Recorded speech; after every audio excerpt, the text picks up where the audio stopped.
Assalomu alaykum hurmatli do'stlar. Bugun biz OpenAIning yangi modellari bilan tanishib chiqamiz. Demak, videomizni boshladik. OpenAI 2026-yil 26-iyun kuni yangi avlod model oilasini taqdim etdi. Bu yerda 3 ta model taqdim etildi. Ya'ni osmon jismlari misolida Sol birinchisi eng kattasi, ya'ni quyosh misolida, undan keyin Terra, yer va hamda Luna, oy misolida. Bularning avlodi GPT-5.6 bo'lyapti. Yangi nomlanish, ya'ni Sol, Terra, Luna yo'nalishlar dasturlash, kiberxavfsizlik, biologiya hamda ilmiy tadqiqot sohalariga mo'ljallangan. Hozirgi bosqichi preview edi. 9-iyuldan boshlab ommaviy taqdim etildi. Xo'p, vaqt chizig'i bo'yicha ko'rib chiqamiz. 2-iyun 2026-yilda AQSh prezidenti farmon chiqardi. Bunda yangi kuchli AI modellari ommaga chiqishdan oldin xavfsizlik baholovidan o'tish kerak. Bu Anthropic'ning Mythos modeli bilan bog'liq. Shundan keyin 9-iyunda OpenAI o'z rejalari va model imkoniyatlarini hukumat bilan oldindan muhokama qilishni boshladi. 26-iyunga kelib GPT-5.6, Sol, Terra va Luna cheklangan preview tarzida e'lon qilindi. Iyul boshidan boshlab model faqat tanlangan hamkorlarga ochildi va 9-iyulga kelib ommaviy ishga tushirilishi e'lon qilindi. Bugun video olinayotgan payt 10-iyul. Demak, ko'p joylarda chiqarib bo'lindi va 24 soat ichida roll out qilinishi aytilgan edi, ya'ni bosqichma-bosqich ularni ishga tushirish. Demak, bu modellar bilan tanishib chiqamiz. Birinchisi Sol, eng kuchli flagship model hisoblanadi. Flagship degani bayroqdor, ya'ni asosiy, markaziy barcha modellar mana shu atrofida to'planadigan model hisoblanadi. Bu murakkab dasturlash, uzoq muddatli agentlik vazifalar, kiberxavfsizlik va ilmiy tadqiqot ishlari uchun mo'ljallangan. Ikkinchisi o'rtacha model, bu Terra hisoblanadi. Kundalik ishlar uchun mo'ljallangan model, GPT-5.5 darajasidagi natija, taxminan 2 barobar arzon.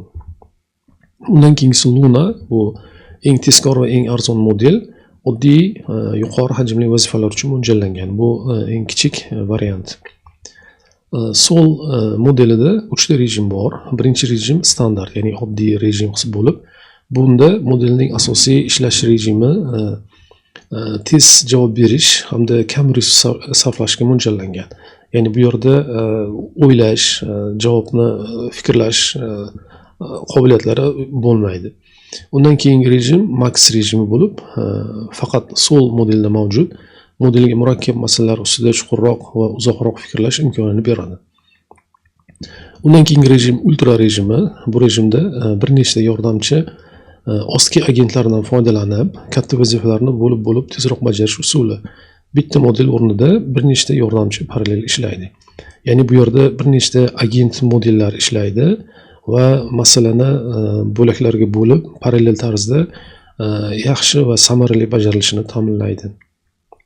Demak, aytib o'tganimizdek, bu rejimlar faqatgina Sol modelda mavjud. Benchmarklar bilan tanishib chiqamiz. Bu terminal bench, bu real terminal orqali bajariladigan amaliy vazifalarni o'lchaydigan sinov. Bu yerda GPT-5.6 Sol Ultra ko'rsatilyapti, 91.9. Bu preview versiya bo'lishi kerak. Chunki bu olingan manba ham preview GPT-5.6 deb ko'rsatib turibdi. Undan keyingisi mana Sol rejimi. Bu default rejim bo'lishi kerak. GPT Sol deb yozilgan. Buni natija 88.8 va 88% ni xuddi shunga yaqin natijani Claude Mythos 5 ham ko'rsatgan. Ya'ni bu yerda farq juda ham kichkina. Bu amalda o'lchov xatoligining chegarasida bo'lishi mumkin. Undan keyingisi Terra, bu Fable bilan deyarli bir xil ko'rsatkich ko'rsatyapti va hokazo. Ushbu rasm bugun GPT-5.6 ni tanishtiruv videosi chiqdi. Buni YouTube'da ko'rishingiz mumkin. Introducing ChatGPT Work powered by Codex and GPT 5.6. Shu yerdan buni ko'chirib oldim. Bu yerda bir necha benchmarklar ko'rsatilgan. Bular aytilyaptiki, Sol Frontier modellari ichida oldinda birinchisi Terminal Bench, biz yuqorida ko'rib o'tgan 91.9 ko'rinyapti. Keyingisi Cloud Fable 5 bo'lyapti hamda Gemini. Keyingisi Browsecamp, bu browser orqali vazifalarni bajarish, masalan, ma'lumotlarni to'plash, ma'lumotlarni kiritish yoki tahlil qilish, shunga o'xshagan test hisoblanadi. Bu yerdagi natija ko'rsatilyapti. Undan keyin Agent's Last Exam, bu o'ta og'ir bo'lgan, murakkab bo'lgan, professional tarafidan tuzilgan va juda hamma sohani o'z ichiga oladigan test hisoblanib, demak bu yerdagi natija quyidagicha bo'lyapti. Keyingi benchmarkimiz GeneBench version 1 bo'lyapti. Bu biologiya va genomicsga tegishli bo'lib, uzoq muddatli biologik tahlilni tekshiradi. Genomika va biologiya bo'yicha real ilmiy ish jarayonlarini baholovchi benchmark modelning murakkab biologik tahlili genomika workflowlarini bajarish qobiliyatini sinaydi. Bu yerda quyidagi natija ko'rsatilyapti, lekin bu yerda asosiy message, ya'ni asosiy g'oya kam sarf qilinayotganligi, ya'ni narx ko'rsatilyapti. Bu yerda ko'rinadi narx, undan tashqari uni tezligi va hamda tokenlar asosiy o'lchov birliklari qilib olingan. Ya'ni aytilyaptiki, biz qancha ko'proq sarflasak, shuncha yaxshi natijaga erishamiz. Mana bu yerda 5-6 mana bu chiziq bo'lyapti. Shunaqa mesej berilyapti, ya'ni narxga bog'lab ko'rsatilyapti. Umuman olganda GPT-5.5 dan yuqori natija kamroq token sarfi bilan, ya'ni token kamroq sarflanyapti, lekin natija yaxshi bo'lyapti degan mesej. Keyingisi Exploit Bench va Exploit Gym, bular kiber xavfsizlik bo'yicha testlar hisoblanib, Exploit Benchda bu bir necha bosqichdagi vazifa beriladi. Masalan, aytaylik, foydalanuvchini parolini almashtirish kerak. Bu vazifa modelga shunday qo'yiladiki, bir necha qadamlar bilan, masalan, birinchi bo'lib operatsion sistemani aniqlash, kompyuterga kira olish, undan keyin admin bo'lish, undan keyin parolni userni topish, keyin parolni almashtirish kabi vazifalar bor. Qadamma-qadam bajarib o'tiladi. Shu qadamlardan agar hammasini bajarsa, demak 100% bo'lishi mumkin.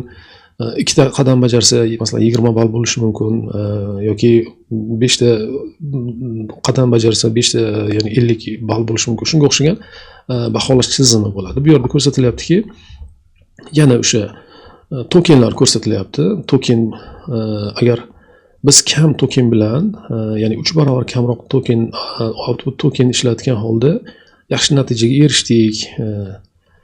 Ya'ni mitos mana bu yerda bo'lyapti. Bu 5-6 sol bo'lyapti. Demak biz kam token ishlatib, demak mitosga yaqin bo'lgan natijani ko'rsatyapmiz degan ko'rsatkich. Keyingisi Exploit Gym, bu test biroz murakkab bo'lib, ya'ni berilgan vazifani muvaffaqiyatli bajarilganligi yoki bajarilmaganligini aniqlaydi. Masalan, aytib o'tdik, mana bir necha qadamlar bilan vazifa bajarildi. Shunga yarasha ball olishi mumkin, lekin bunda agar muvaffaqiyatli bajarilsa, shunda 1 ball beriladi. Agar bajarilmasa, demak bu bajarmadi, ya'ni 0 ball hisoblanadi. Modelga ko'proq reasoning, fikrlash vaqti berilganda exploit yaratishdagi muvaffaqiyat darajasi oshdi. Ya'ni ko'proq vaqt berilsa, demak bu model natijasi yaxshiroq bo'ladi degan. Bu yerda ham yana tokenlarga bog'lanyapti asosiy narsa. Xo'p, bu modellardan kim foydalana oladi? Demak, hozirda ChatGPTda masalan free versiyasi bor, ya'ni bepul versiyasi bor. Bu yerda birinchidan sol yo'q. Luna va Terra avtomatik tarzda ishlaydi, lekin buni foydalanuvchi bilmaydi. Bu avtomatik tarzda shu ChatGPT tarafidan o'zgartirib turilishi mumkin. Buni modelni almashtirish yoki tanlash ixtiyori bo'lmaydi. Plus tarifida bo'ladigan bo'lsa, bu yerda sol bor, lekin bu qo'yilgan limit asosida ishlaydi. Ya'ni har bir foydalanuvchiga ma'lum bir darajada token berilar ekan, shu token doirasida ishlatadi. Token tugagandan keyin demak ishlatish tugaydi. Terra va Luna bu yerda hali mavjudmi yo'qmi degan savol hali noaniq bo'lyapti. Hozir bu savolga hali bir aniq bir ma'lumot yo'q. Hozir men topgan ma'lumotlarim shunaqa bo'lyapti.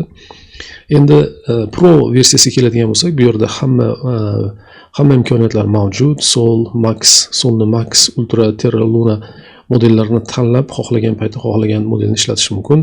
Va hamda Business, Enterprise, Edu tariflarida ham shu barcha modellar va barcha rejimlar mavjud. Endi narxlar bilan tanishib chiqamiz. API orqali 1 million token uchun narx kirish chiqish ko'rsatilyapti. Bu yerda Solda $5, $30 bu narx. GPT-5.5 bilan bir xil narx bo'lyapti. Terrada 2.5, 15, Lunada 1, $6 bo'lyapti. Shu yerda ChatGPT Plus, ya'ni $20 tarifida Soldan foydalanishda token bo'yicha pul to'lanmaydi. Ya'ni alohida pul to'lanmaydi bu yerda. Faqatgina OpenAIning ichki limitlari doirasida ishlaydi. Ya'ni bu yerda mana bu singari tokenlarga pul to'lab yurish shart emas. Faqatgina shu limit bo'yicha ishlaydi, ya'ni plus tarifida. Solishtirish uchun Anthropic'ni Ops 4.8 da $525 edi, Fable 5 da $10-50 bo'lyapti. Bu deyarli 2 barobar qimmat narx Sol bilan solishtirganda. Hop, nimalar o'zgardi? Bularni ko'rib chiqamiz. Birinchi o'rinda model oilasi paydo bo'ldi. Sol, Terra, Luna modellari bo'ldi. Keyin yangi nomlash tizimi bo'ldi. Ya'ni modelni qobiliyatiga, imkoniyatiga qarab nomlar berildi. Avvallar 5.5 da yagona fikrlash rejimi bor edi, ya'ni o'ylash rejimi bor edi. Bunda 5.6 da bo'lsa default rejim bor, max reasoning va hamda ultra bor. Bu bilan ko'rib chiqdik, ya'ni Sol versiyasida. 5.5 da bitta agent edi va 5.6 da ultrada bir nechta agentlar birgalikda ishlashi mumkin.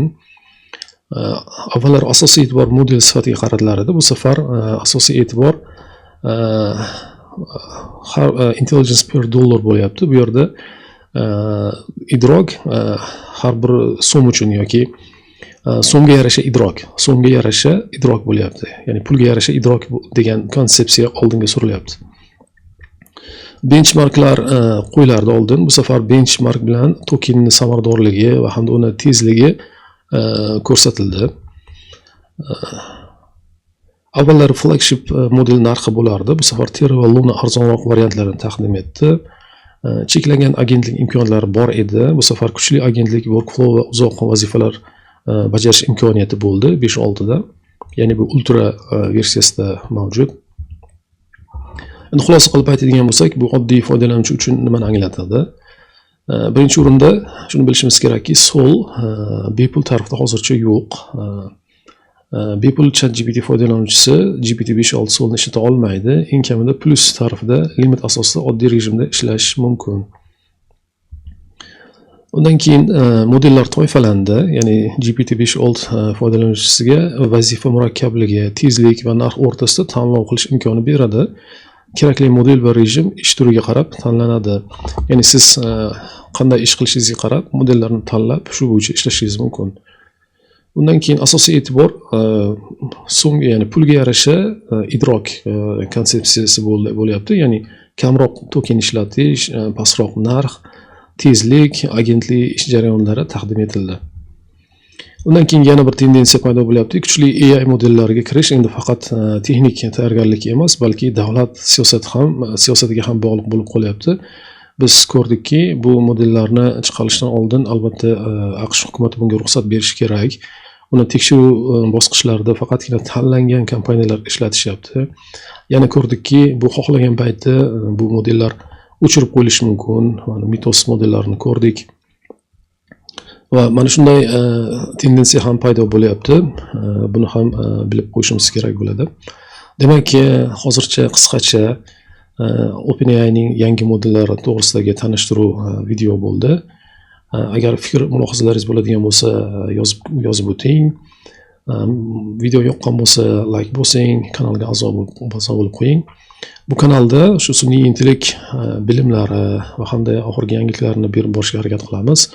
Avvalgi darsimizda Mythos to'g'risida ham tanishtiruv videosini qilgandik. Albatta buni ham ko'rib chiqing. Demak, video shu yergacha. Keyingi videoda ko'rishguncha xayr. Salomat bo'ling.